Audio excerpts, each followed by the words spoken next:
رئيس الوزراء حكومة فدرالka Soomaaliya mudane Xasan Cali Khayre ayaa gudaha Cabudwaaq kulan kula qaatay dhalinyarada ku nool magaalada. Dhalinyarada oo ra'iisul wasaaraha weydiinayay su'aalo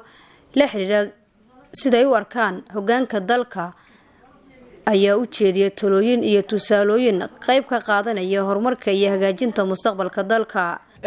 mudane ra'iisul wasaare dhalinyaradu anagu wadan dhalinyaranahay waxaan u baahanahay qodob koobaad ugu muhiimsan aan u baahanahay waa in la hormariyo tacliinta waayo haddii tacliintu hormaro dalku hormari karaa dal aqoon-yahano markuu dalku yeesho ama dad aqoon la xirfad leh aqoon-yahanadu waxay ka gudbi karaan maxaan ku raadhaa falalka guracan sida qabyaaladda argixisnimada iyo waxyaabaha la midka ah. meeshii dagaalka waxaan rabnaa dhalinyarada system waxbarasho iyo shaqo abuur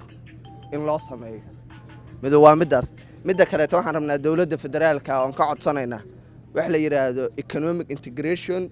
security integration custom integration intaas in la sameeyo oo maamul goboleed kasta caasimadiisa boodaradiisa iyo dhammaan wax ka soo gala gobolada inta la ogaado markii la dajiyo ka bacdi la yiraahdo maxaa la kugu dari karaa taas waa midaas midda kale toon rabana waxa weeye dhalinyarada qolooyinka lagu aabayaashin baa la laayay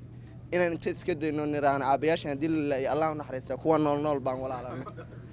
Ra'iisul wasaaraha xukuumadda federaalka Soomaaliya oo dhalinyarada uga jawaabayay su'aalihii ay weydiiyeen ayaa ku amaanay doorkooda dib u heshiisiinada iyo horumarka deegaanka. Ra'iisul wasaare Khayre ayaa dhalinyarada ugu bishaareeyay in dawladdu ay ku shaqeynayso aragtida muwaadiniinta Soomaaliyeed oo dhalinyaradu ay qaybta ugu weyn ka yihiin waxaana ku dhiirigeliyay in dhalinyaradu isbeddelka noqdaan dadka hor u seeda maadaama ay yihiin kuwa ugu badan bulshada. sida hadda uga doodaysaan idinku inaad ka dooddiin waa muhiim inaad is abaabushiin waa muhiim in idinkoo abaabulan xildhibaankiina la xisaabtami kartiin si xildhibaankiina uu dawladda ula xisaabtamo si dawladduna ay dadka u shaqeeyo adeegyada la rabo inay bixiyaan ula xisaabtanto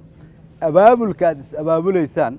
oo fariimaha aad ku gudbinaysaan waxaan hadda aad sheegaysaan waa qayb dawladnimada ka mid ah in dawladdu ay intay soo baxda shacabkeeda u timaado dhageysata la hadasho waa sida kaliya oo shacabkii dawladdu ay ku wada hadli karaan. Nasra Bashiir Cali warbaahinta qaranka magaalada Cabudwaaq.